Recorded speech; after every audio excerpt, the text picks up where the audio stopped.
આજે એક ભાઈ મળ્યા. બહાર ગઈ હતી ત્યાં આગળ એક ભાઈ મળ્યા. એમની જોડે એમના મિત્ર હતા જે મને ઓળખતા હતા. તો એમણે મારી ઓળખાણ આપી પેલા ભાઈને કે આ જાગૃતિબેન નેચરોપેથ ડૉક્ટર છે, અને ખૂબ થોડા 2-4 વખાણ કર્યા અને ઓળખાણ આપી એમને. તો પેલા ભાઈને એમ થયું કે લાવ હું મારી ફરિયાદ કરું, એમને મારી વાત કરું.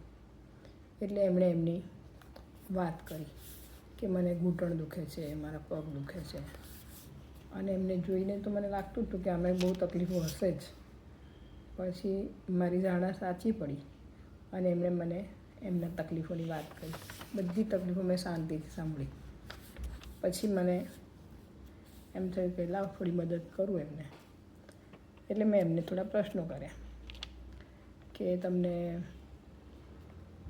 એમના ભોજન વિશે, એમના પાણી પીવા વિશે, એમના દિનચર્યા વિશે થોડું પૂછ્યું. એટલે મને ખ્યાલ આવ્યો કે એમનો ભોજન પ્રેમ જબર છે.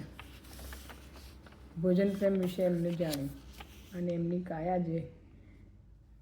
કાયાને મેં જોઈ. તેવું કાયા ઉપરથી ખ્યાલ આવતો જ તો કે આ ભોજન પ્રેમી હશે. એટલે પછી મને વિચાર આવ્યો એમને મળ્યા પછી કે આપણે આ 5 થી 6 ફૂટ ઊંચું આપણું શરીર, મોટું કાયા શરીર, 5 થી 6 ફૂટ ઊંચી કાયાની અંદર આપણને 2 થી 3 ઇંચની જે એક અવયવ છે જે આપણને ખૂબ હેરાન કરે છે. એ શરીરના સ્વાસ્થ્ય માટે પણ અને સંબંધો માટે પણ અને મન માટે પણ, એ બધી જગ્યાએ આપણને હેરાન કરે. એટલે ખૂબ એના લીધે આપણે ખૂબ નુકસાન થઈ જાય છે, શરીરનું અને સંબંધોનું બંનેનું. એટલે આ એ અંગ છે, તમને ખ્યાલ આવી જ ગયો હશે. આ અંગ એટલે આપણી જીભ. તો આ જીભ જે છે એને જે ગમે છે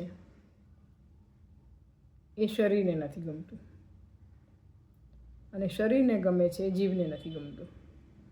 આ જ કોન્ફ્લિક્ટ ચાલ્યા કરે છે. અને એટલે શરીર સ્વસ્થ નથી હોતું ને જીભ સારું ન બોલે અને ન ખાય એટલે સંબંધો બગડે અને શરીર પણ બગડે. તો શરીર સારું રહે અને સંબંધો પણ સારા રહે એના માટે આપણે શું કરવું જોઈએ?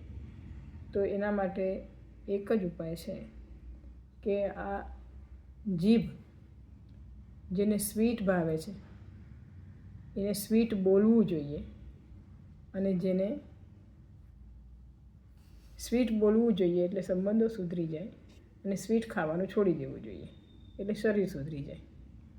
અને કડવું બોલવું ના જોઈએ અને કડવું ખાવાનું ચાલુ કરવું જોઈએ. જે જીભને નથી ગમતું એવું એટલે કડવું. ટેસ્ટી ભાવે છે અને ટેસ્ટી નથી, એ નથી ભાવતું. આપણી ચોઈસને બદલવી પડે. કડવું ખાવું અને કડવું બોલવું નહીં, અને મીઠું બોલવું અને મીઠું ખાવું નહીં.